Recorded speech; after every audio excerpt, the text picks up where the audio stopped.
वंदे लोकतिलकं सत्ततवार्ताविभूषणं अमरकृत्युत्शरणं प्रबुद्धं लोकजीवनं প্রণয় জাগদীপনং বন্দে জীবন জীবনং সৎপুরুষম। প্রত্যেককে জানাই আমার আনন্দিত জয়গুরু।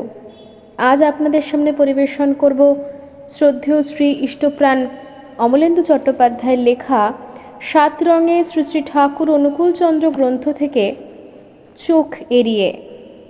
কণ্ঠে আমি বর্ণালী দেববর্মন, পরিবেশনায় সৎসং ইন্ডিয়া।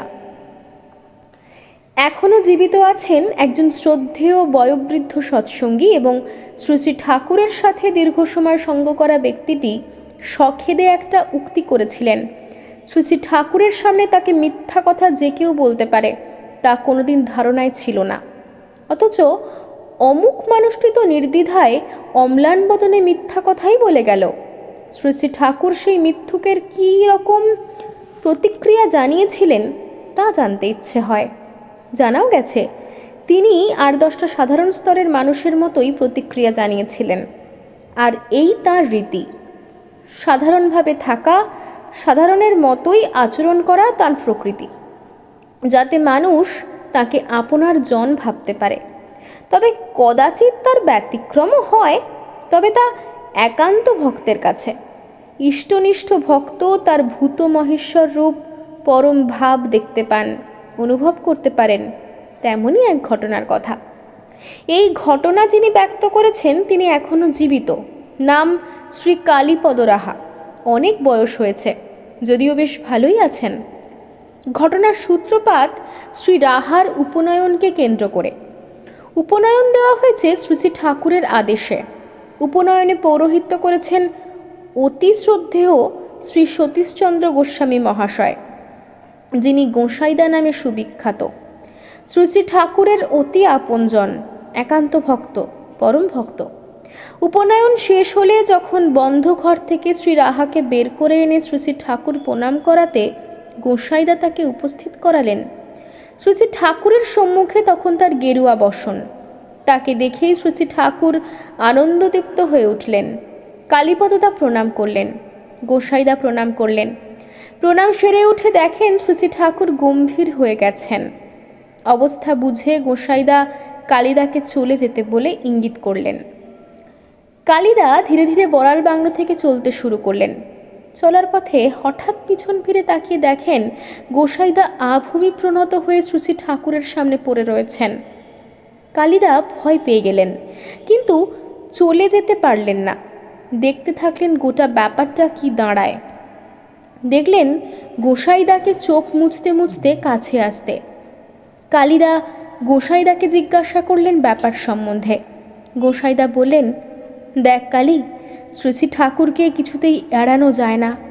আবার বুঝলাম, কতবার যে বুঝলাম, তবুও ভুল হয় রে এখনো, এটাই আশ্চর্য। এই বলে গোসাইদা আবার চোখ মুছলেন। কালিদা অবাক, কি ভুল হলো? গোসাইদার মতো লোকের ভুল?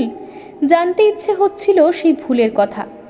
গোসাইদা আবার শুরু করলেন, দেখ, মে মাসের গরম, তারপরে এই দেওঘরের আবার গরম একেবারে মাত্রা ছাড়া। তোর কষ্ট হবে ভেবে উপনয়নের মন্ত্র একটু সংক্ষিপ্ত করেছিলাম, কিন্তু। কালিদা জানতে চাইলেন, তাতে কি খুব অন্যায় হয়েছে? মন্ত্র সংক্ষিপ্ত করা কি খুব বড় অপরাধ? গোসাইদা বলে উঠলেন, হ্যাঁ, অপরাধ। শ্রী শ্রী ঠাকুর আদেশ করেছেন উপনয়ন দিতে, তিনি মন্ত্র সংক্ষিপ্ত করার কথা বলেননি। তার কাছে কিছুই গোপন থাকে না রে। কালিদা বললেন, সেই কথাই কি শ্রী শ্রী ঠাকুর আপনাকে বলছিলেন? গোসাইদা উত্তরে বললেন, হ্যাঁ। তিনি বললেন, গোসাইদা, সমুদ্রের তলায়ও যদি কেউ লুকায়, তবু সেই এই দুটো চোখকে ফাঁকি দিতে পারে না। গোসাইদা দেখালেন শ্রী শ্রী ঠাকুর দুটো আঙুল দিয়ে তার নিজের চোখ দুটো দেখালেন। কালিদা এ কথা শুনে ভয় পেয়ে গেলেন। কম্পিত বুকে কালিদা জানতে চাইলেন, এতে শ্রী শ্রী ঠাকুর কি কষ্ট পেয়েছেন? গোসাইদা বলে উঠলেন, নিশ্চয়ই। শ্রী শ্রী ঠাকুর বললেন, আপনি এই কাজ করলেন? আপনি তো আমাকে জানেন, আপনি এরকম করেছেন দেখে আমার কষ্টের সীমা নাই। কালিদা জিজ্ঞাসা করলেন, তার জন্যই কি আপনি আভূমি লুণ্ঠিত প্রণাম করলেন? গোসাইদা বললেন, হ্যাঁ। শ্রী শ্রী ঠাকুর অবশ্য আমাকে ক্ষমা করে দিলেন, কিন্তু আমি নিজেকে ক্ষমা করব কি করে বলতো কালী? আপনার তো অবশ্যই জানা উচিত ছিল যে কিছুই তার চোখ এড়ায় না। এ আমি জীবনে কতবার দেখেছি রে, তাও আমি ভুল করলাম। কেন করলাম বলতো কালী? কালিদা এর উত্তর জানেন না, কিন্তু গোসাইদার চোখে জল তো মানে না। কালিদা হতভম্ব। ভক্ত ভগবানের কষ্ট দেখে তারও কষ্টের সীমা নাই, তবে বয়স কম থাকায় খুব গভীরে বোঝার ক্ষমতা হয়নি। আজ এই বয়সে সেই ঘটনা যত স্মরণ মনন করেন তত বিস্ময়ের মাত্রা বেড়ে যায়। শ্রী শ্রী ঠাকুরকে বোঝা, বিশেষ করে তার পরম ভাবকে বোঝার বয়স তার তখন হয়নি, কিন্তু এক অপ্রত্যাশিত সুযোগ তার এসেছিল। আজ এই বয়সে সেই ঘটনা ভেবে এক ব্যাখ্যাতীতভাবে সারা দেহ মন ভরে যায়। শুধু এই নিয়ে ভাবতেই ভালো লাগে। সাধারণ মানুষটির মধ্যেই কি চরম অসাধারণত্ব রয়েছে চিরভাস্বর হয়ে। তবে নাম ধ্যানের মধ্যে না থাকলে কিন্তু শ্রী শ্রী ঠাকুর অনুকূলচন্দ্রের পরম ভাবকে বোঝার কোনো সম্ভাবনা নেই।